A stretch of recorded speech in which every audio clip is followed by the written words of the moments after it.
Mr Speaker, firstly I'd like to commend my colleague,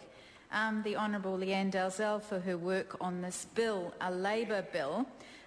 which is part of a work program which supporting the Memorandum of Understanding on Business Law Coordination with Australia, as my colleague across the House has mentioned.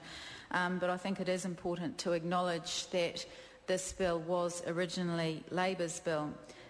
It's about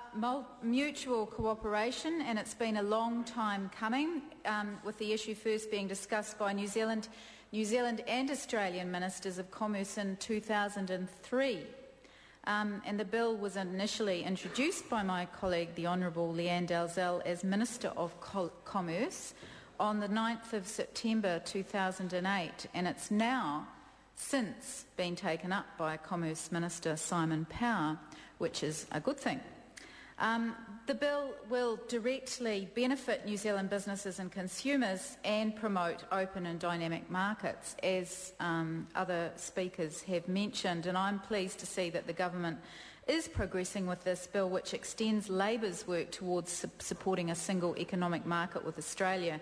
And it aligns us with Australia,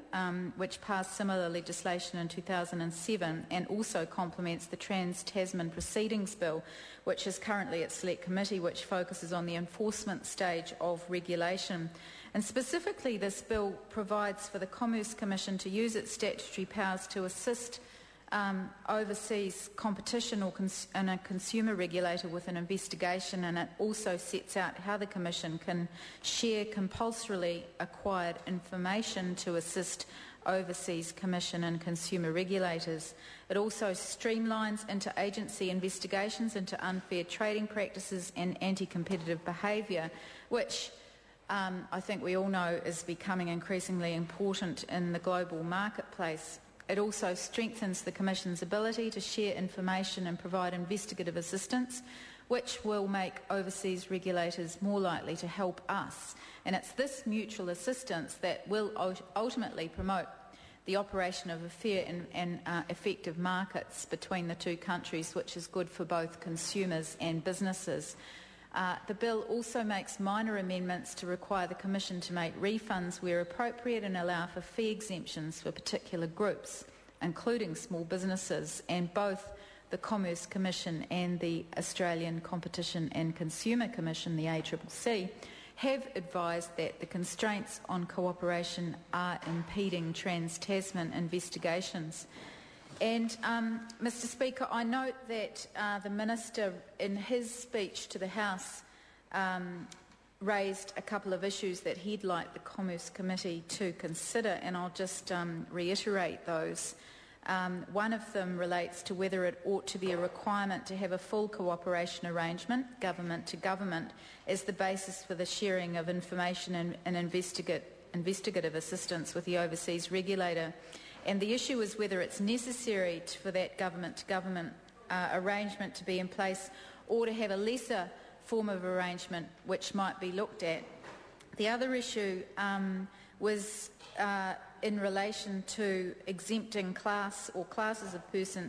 persons from the requirement to pay any fee prescribed for in an application. And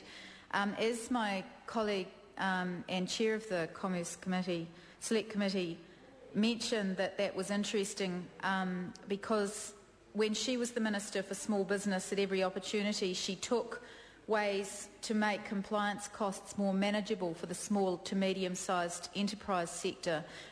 recognising that sometimes compliance costs could be disproportionate when dealing with a smaller entity that simply didn't have the economies of scale of some of the larger entities. So that meant that the idea of having an exemption by regulation written into the legislation could be a fair way of allowing for that to occur and for allowing for just adjustments over time. So those two issues are going to be issues that will be looked at before the Select Committee. The Commerce Commission already has 4 existing cooperation agreements in place with Australia, Canada, the United Kingdom and Taiwan, and these provide for cooperation on certain matters including coordinating enforcement activities and exchanging non-compulsorily acquired information or with the consent of the providing party. And the bill acknowledges that without compulsorily acquired information able to be shared, mutual cooperation is somewhat limited, and these existing arrangements will be likely to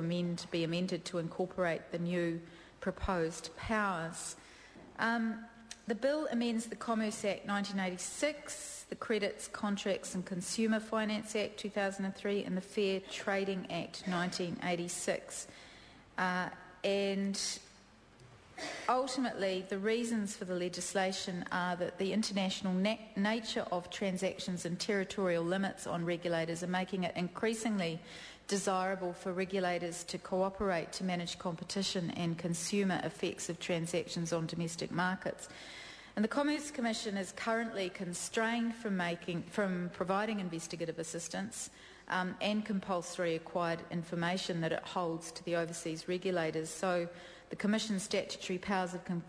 compulsion can be used only in relation to enforcement and adjudication